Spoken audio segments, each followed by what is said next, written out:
I'm ready now. We're gonna get started. Let's do this thing. I should probably take off my hood and be all professional and whatnot. No, that's a good idea.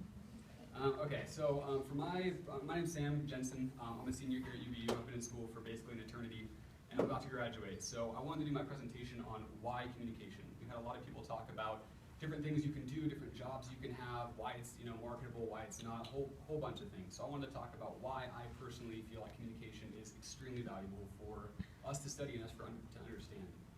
So there's this really great quote that I found that just says, communication, the human connection, is the key to personal and career success.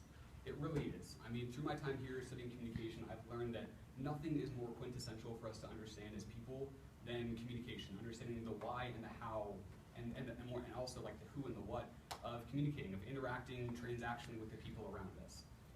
Through it, we can, as I'll show you here in a second, I looked up a little bit about information about communication careers, because there's a lot of misinformation out there about how successful you can be in the field of communications. I mean, looking at this right here, the market is expected to grow by 4% from 2014 to 2024 in the communications field of jobs, resulting in 27,400 new jobs in communications alone.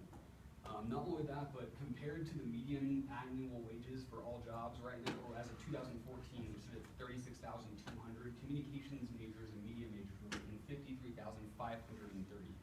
So, I mean, I don't know what all this ridiculous information out there is about how you can't be successful in communications. It is so obviously not true, and you certainly can be. Okay, so last night, getting to the point of why I switched. I was originally going to talk about nonverbal communication. So yesterday, I had to work like this 9-hour day. It was fantastic. I was super exhausted working over at Sprouts Farmers Market.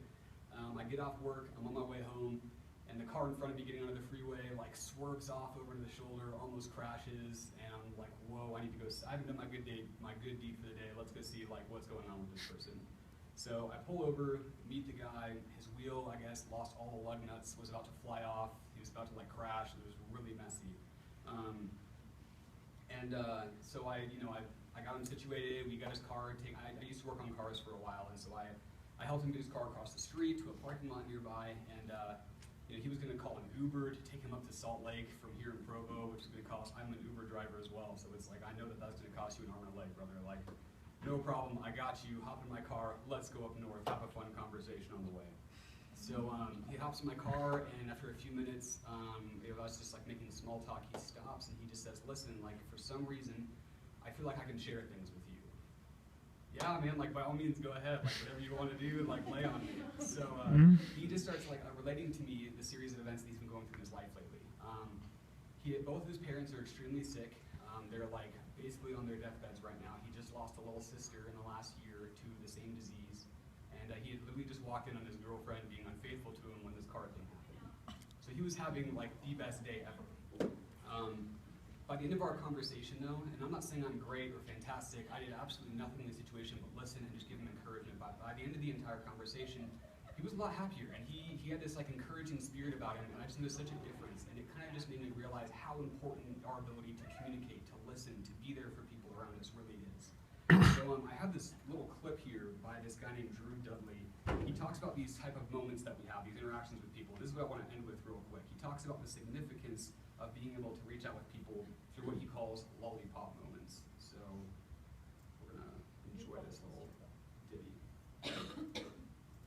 How many of you guys have a lollipop moment? A moment where someone said something or did something that you feel fundamentally made your life better?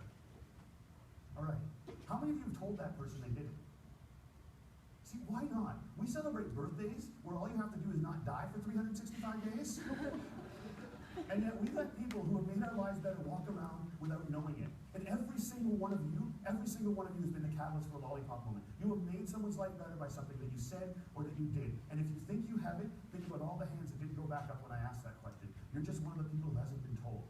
But it is so scary to think of ourselves as that powerful. It can be frightening to think that we can matter that much to other people. Because as long as we make leadership something bigger than us, as long as we keep leadership something beyond us, as long as we make it about changing the world, we give ourselves an excuse not to expect it every day from ourselves and from each other. Perfect. So that is what I want to share with you guys today, is communication is the ability that we have to reach out to affect people around us, not just professionally to make money for ourselves and to reach out beyond our like limited scope of immediacy, but we can make such a difference to people around us right now if we just reach out, talk, interact with people, and most importantly, listen. So, thank you.